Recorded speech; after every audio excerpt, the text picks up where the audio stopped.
இன்றைக்கி நாங்கள் சந்தைக்கு போயிட்டு வந்திருக்கோம். அவங்ககிட்ட சொன்னாலும் காலையில் ஃபங்க்ஷன் போனோம், அப்போ சந்தை போட்டிருக்காங்க. அதனால் நாங்கள் போய் நிறைய பழங்கள் வாங்கிட்டு வந்திருக்கோம். அதில் உங்களுக்கு ஒவ்வொன்றா காமிக்கிறோம். இப்போ பாருங்கள், செவ்வாழை பழம் எங்கள் அம்மாவுக்கு பிடிச்ச பழம்னே சொல்லலாம். நல்லா பழப்பழப்பலன்னு இருக்கு.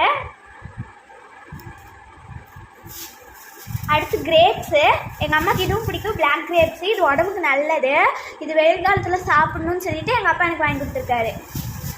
அடுத்தது என்ன எடுக்க போகிறாங்க, ஆர்வமாக இருக்கீங்களா? அடுத்து மாம்பழம் எல்லாத்துக்குமே ரொம்ப பிடிக்கும். இது எங்கள் அம்மாவுக்கு தான் ரொம்ப பிடிக்கும். அது ஜூஸ் போட்டு ஐஸ்கிரீம் பண்ணி நிறைய சாப்பிடுவோம், சும்மா உறிஞ்சிக்கிட்டே இருக்கும். எங்கள் அம்மாவுக்கு மாம்பழம்னா உசுருங்கிற மாதிரி. அடுத்து என்னது இது, மாதுளம்பழம். எங்கள் அம்மாவுக்கு பிடிக்கும், அந்த உரிக்கிறது தான் பிடிக்காது. ஆனால் நாங்கள் தான் உரிச்சு தரணும். ஆனால் எங்கள் அம்மாவுக்கு பழம்னா ரொம்ப பிடிக்கும். அடுத்து என்ன எடுக்க போகிறாங்கன்னு பார்க்கலாம். இது கொழுமிச்சக்கா.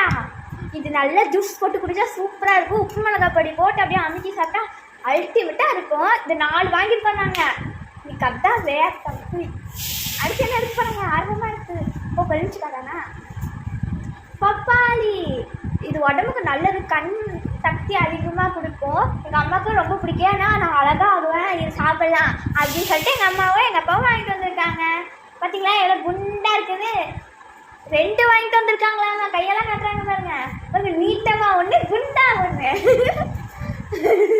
அம்மா என்ன பண்ணுறேன். இந்த வீடியோ உங்களுக்கு பிடிச்சிருந்தா லைக் பண்ணுங்கள், ஷேர் பண்ணுங்கள், கமெண்ட்ஸ் பண்ணுங்கள். மறக்காமல் கீழே இருக்க பெல் பட்டனை கிளிக் பண்ணுங்கள். Bye guys.